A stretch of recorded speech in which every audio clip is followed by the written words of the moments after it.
What's up, everybody? It's your girl Erica from the Classic Climb blog, doing some late night on the road videos. So I'm kicking off my first week of somewhat of a sabbatical / work. Again, we're trying to find that work-life balance, but I want to give you guys some really good videos this week.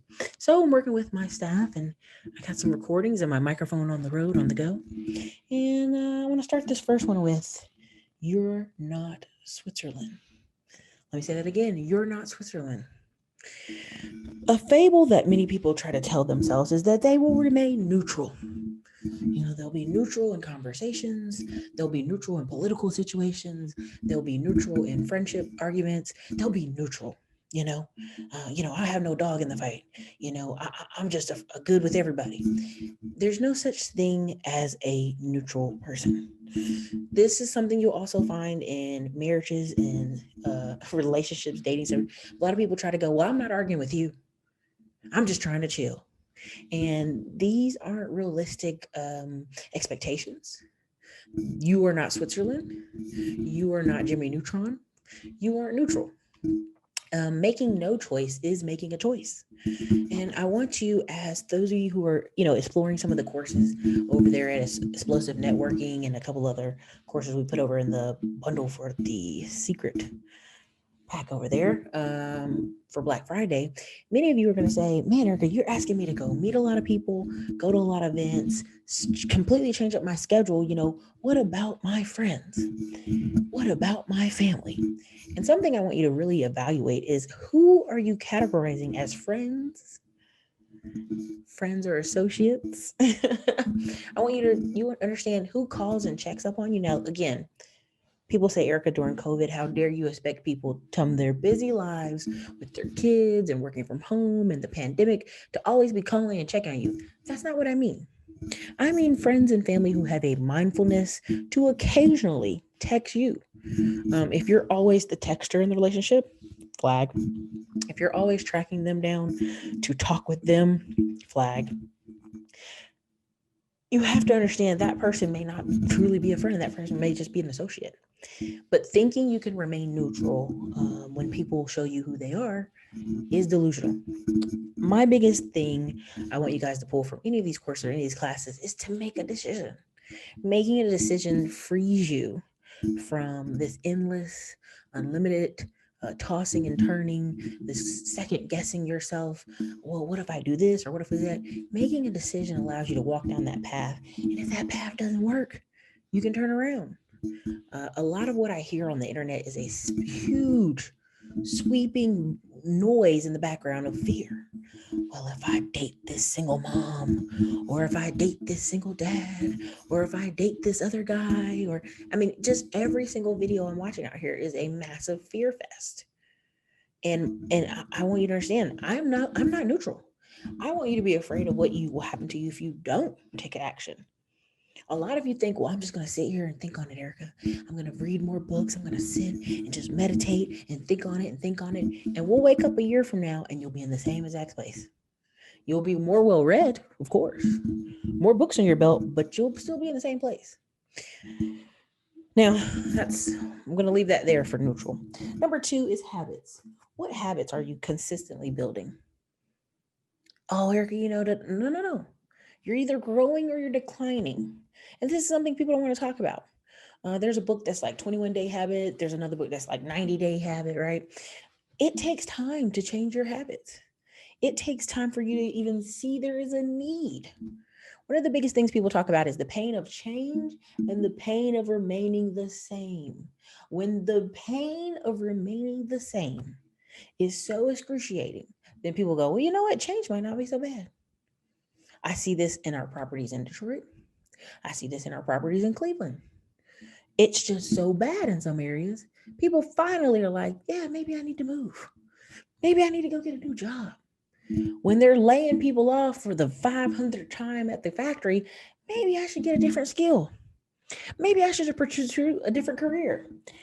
These are habits you have to develop awareness before a calamity.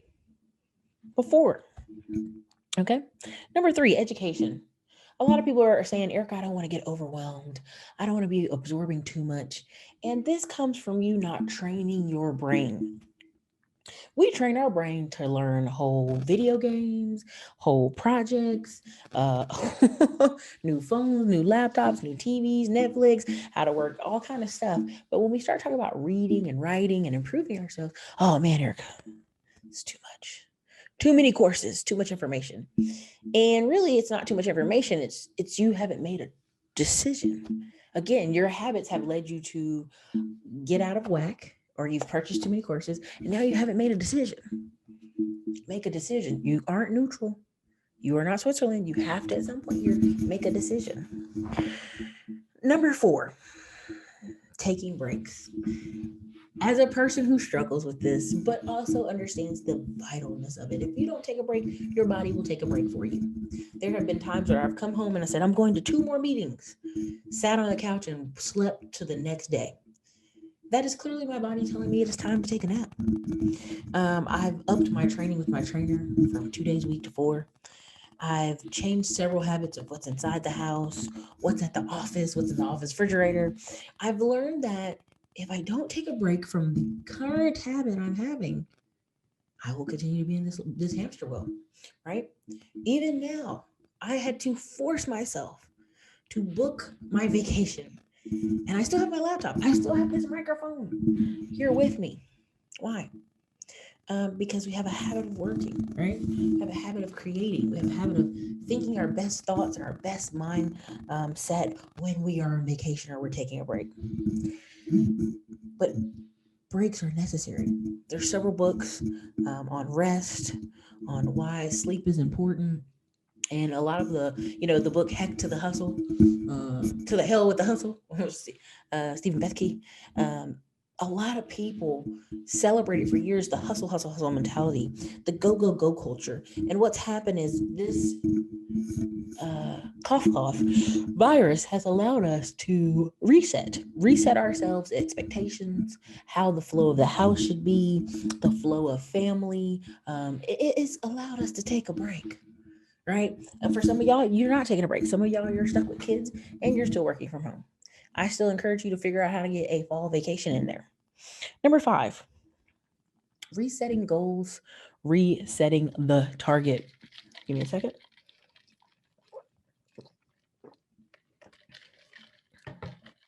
Sometimes when things don't work out, instead of saying, hey man, Erica, gosh, that just didn't work out for me, we can call it resetting the goals. We can call it resetting the target. I'm a big believer in Jocko Willis, Extreme Ownership. I think it's a great book. I think it's a great way to live because if you just take extreme ownership of your actions, ultimately you can only control you, right? There's a small sphere of things you can control. And as you go out in your daily life, once you control those things, that's what you can do. Extreme ownership of failure, which I think you need failure to give yourself good feedback. I've used failure to help course correct me in life, to slap me in the face, to let me know what time it is. I think resetting the goal and resetting the target allows you to do that. Now, many people say, well, Erica, I don't want people to see that on Instagram or see it on Facebook or see that I change. There's a great word I love when people put it on their posts. I'm a reinvention artist or a reinvention specialist. There's a couple wonderful ladies I follow who use that in their title, and I love it. I love it, right? Lewis Howes played football at one point, broke his arm, then went into LinkedIn, then went into, more YouTube, then went over to podcasting. And if we don't allow ourselves to reset the goal, reset the target, what happens? We get in this stagnant push of something we don't even believe or support anymore. I don't want that for you. I don't want you to be doing something you have no desire to do. If you found some new ideal or something from the internet or some new course or some new business model you want to try, I want you to try it and I want you to give it your all because there's nothing wrong with resetting the goal. So again, today, our topic was essentially, you're not Switzerland. You cannot be neutral. You must adapt and change your habits. Number 2. Number 3 is education. Education when important. Education is what a lot of people are getting right now in this season. Also, number 4, taking breaks. Part of me crafting the gratitude journal was saying, stop, take a deep breath, and take an embrace of what you already have. Okay. Another one is 5, resetting the goals, resetting the target. It's not failure, it's just a change of direction. And there's nothing wrong with that. Resetting the goals for yourself, whether they're higher or lower, can be a wonderful thing. So, look, you guys, this is your girl Erica from the Classy Climb blog. If you don't know who you are and you've been watching this whole thing, I'm the author of the Smartphone Millionaire book, How to Invest in People, Businesses, and Real Estate from the Palm of Your Hand. Definitely check that out, the Gratitude Journal or the Classy Climb Planner. The Classy Climb Planner Part 2 is coming out here probably about 2-3 weeks, and I'm super excited for it. But again, I want you guys to have a great day and make a decision. Later.